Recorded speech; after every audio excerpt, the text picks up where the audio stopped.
Chapter 2, Vault Collapse. The vault was dying. Not collapsing, dying.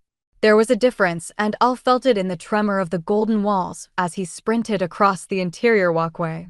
The architecture around him flickered, light fracturing into jagged streams that flowed upward like reversed waterfalls. Every beam, every pillar, every geometric strut felt panicked. The system had no consciousness, but Al had spent enough years inside it to recognize the patterns of distress. Something was attacking it. He skidded to a stop inside the central chamber.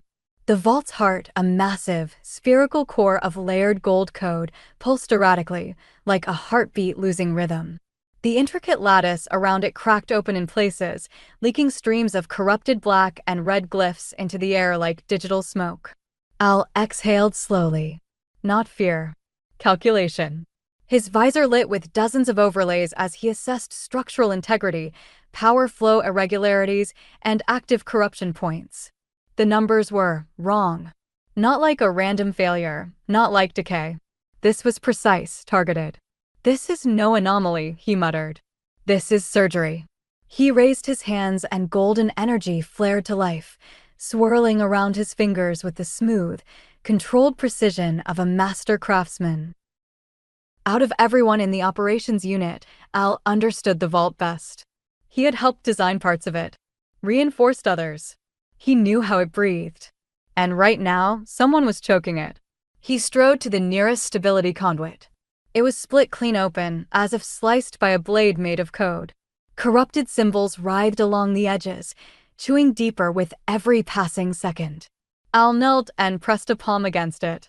Golden energy poured from his suit into the conduit, chasing away the corrosion. Light raced along the damaged line, sealing cracks, restoring order. The symbols hissed as they dissolved into harmless sparks. "Stubborn thing," Al muttered, standing as another tremor shook the chamber. "We're not done yet." He moved to the next fault line. Then the next. Each one worse than the last. The vault was unraveling faster than he could repair it. A faint tremor pulsed under his feet. Not from collapse, from activation. Al's visor snapped to a new alert. Unauthorized breach detected. Upper ring. He looked up. A jagged tear split through the highest arch of the chamber, spilling corrupted glyphs like molten metal. Through it, a humanoid shadow flickered for a brief moment before vanishing. Al froze. He had never seen anything like it. Not in real operations. Not in simulations. A phantom. The same signature Darrell claimed to have seen during the overlock surge minutes earlier. At the time, Al assumed Darrell was experiencing overclock distortion.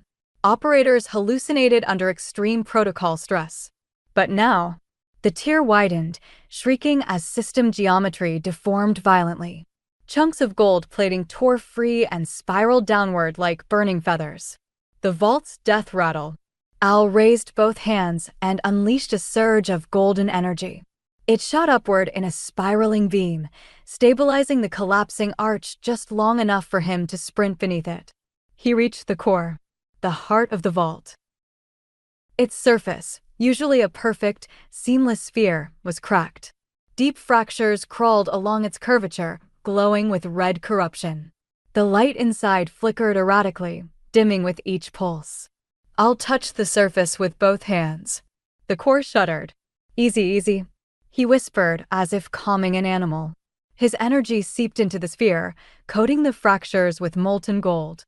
Up close, he could hear it, the faint static hum of the architecture trying to repair itself. Trying, but failing. He closed his eyes, letting his mind slip deeper into the system's logic. He saw the internal structures, arches of golden code, spirals of data streams, pillars of interconnected logic blocks. All of them fracturing. Something was inserting foreign code into the vault's foundation. Not random. Not chaotic. Directed. Guided. Intelligent. Al opened his eyes. "I need to see the pattern." He accessed the vault's deep grid, the foundational lattice beneath the physical interface. The world around him dimmed as the inner structure bloomed across his visor in cascading geometric layers. He froze. The corruption wasn't general. It was following a path. A spiral. A pattern no random anomaly could produce. "Someone is writing into the system," he whispered. "Overriding us." The vault shuddered violently as another section ruptured, spraying corrupted glyphs across the ground like digital ash. Al stepped backward, shielding his visor from the debris. "Alert! Structural collapse imminent. 30 seconds. No time." He planted both hands on the core. And he pushed. Golden light erupted from him in a blast so intense it shook the entire chamber. Energy spiraled outward in controlled arcs, weaving into the vault's fractured architecture. The walls glowed bright gold as his power threaded through every beam, every conduit, every collapsing pillar. He wasn't just stabilizing. He was rewriting, correcting, healing. Sweat rolled down his forehead beneath the helmet. His suit vibrated with strain as he forced power into frameworks that were never meant to take this much energy. The chamber groaned. The floor shook. The corruption screamed. But the vault held. Barely. When the light dimmed, Al staggered backward. His vision blurred for a moment before clearing enough to reveal the aftermath. The vault's core was stable. Not perfect, fractures still flickered with lingering corruption, but stable. Al exhaled with shaky relief. Then the floor beneath him trembled again. Not from collapse. From impact. Al snapped his head up. A figure stood in the shadows behind the damaged upper ring. Humanoid. Tall. Its form glitching in and out of alignment like a broken hologram. Red eyes pulsed through the distortion. A phantom. The same shape Darrell described. Al raised a hand, golden energy building. The phantom didn't move. It only watched him with cold, artificial curiosity. Then it did something unexpected. It stepped backward into the corrupted tier and dissolved into the void. The tier sealed behind it, leaving only silence. Al lowered his hand slowly. "That's not possible," he whispered. He checked his suit diagnostics, confirming his neural link hadn't been compromised. No hallucination. No overclock interference. He really saw it. Something or someone was attacking the system. And Darrell wasn't the only target. Al tapped his comms.